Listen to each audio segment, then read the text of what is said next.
I'm Neil. I'm Vic.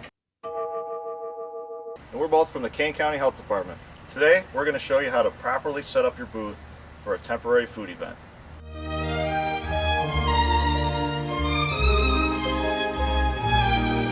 The first thing we wanted to show you is that you do need a tent.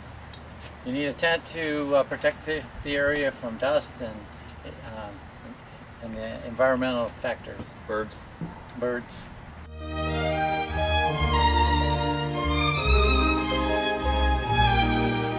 Next, you're going to need a hand sink setup. You're going to need some kind of container with a spigot on it that you can turn on and leave it on so you can wash your hands. Along with that, you're going to need paper towels, soap, and a catch bucket so you don't make a big mess. The soap also needs to be in a pump form. You can't have a bar of soap. It needs to be pump hand soap. Yeah, no, don't use the dish soap. No dish soap either. We see that a lot. Yeah, and the main thing is that running water, because if you got to keep one hand on the button, we don't like those thermoses with the button. If you got to keep one hand busy, you just can't wash hands. You got to have running water and get both hands underneath. So hand sink, very important.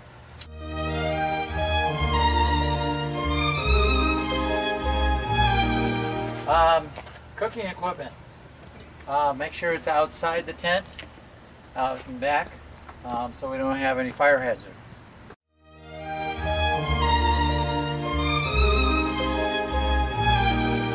Well, you're going to need a 3-compartment sink setup. That way you can wash all your pots and pans, everything you're using to cook, your utensils. You're going to want to get 3 bins such as this, big enough that you can put your pots and pans in it. The first bin you're going to wash out of it. It's going to be clean, some water with soap so we can wash. The second bin is going to be clean water so you can rinse.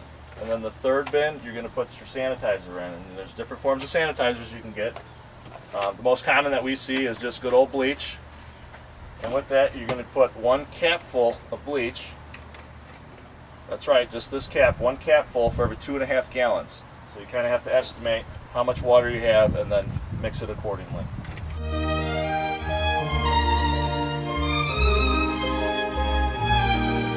Come ahead, let me test that water. We pre-mixed this, and so your test strip should be kind of a light purple. We're looking for 100 parts per million. And what Neil was pointing to was, besides bleach in this area, we need wiping cloth solution with a cloth in it for wiping down the cutting boards and the surfaces that you'll be working on. And that also needs to be mixed at the same concentration. So we're looking at 100 parts per million for that too. Make sure you have test strips to check those solutions.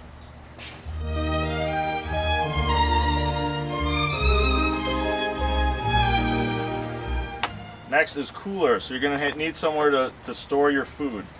In Kane County, we require commercial refrigeration even at these temporary events for your food. So you're going to need a refrigerator similar to this. Make sure you have a thermometer inside of it. We see a lot of these smaller, like home-style coolers. We do allow them, but we can only use them for pop and water and things like that. You cannot store any food in it, no raw food, nothing like that. It can only be meat. You're right, no meats, just drinks and such like that.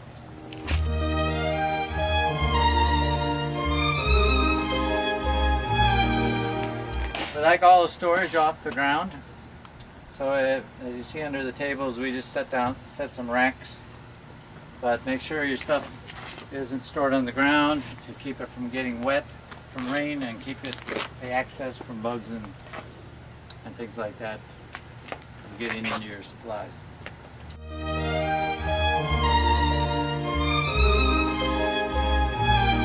want to make sure you have a nice box full of gloves so you can wear your gloves. Make sure you wash your hands before you put your gloves on. That way you don't contaminate the gloves when you put them on. And make sure you have a probe thermometer, so as you're cooking anything like your meats and whatnot, that you can take the temperature and make sure you're cooking them thoroughly and properly.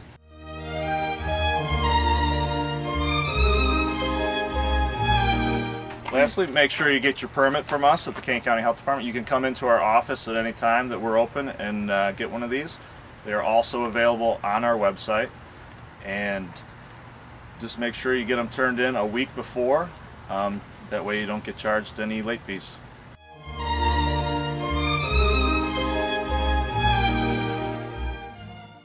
Couple of last minute tips would be if you have long hair in the booth, make sure you have some kind of hair restraint. You can use a hat, you can use a bandana to capture the sweat because you guys are working hard out here.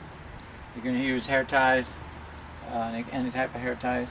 Another tip might be that if you use quats instead of bleach, make sure you have the test strips for quats.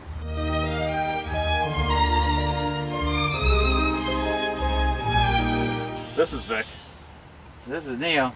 We're from the We're Kane from County the Health Department. We'll see you at the next festival.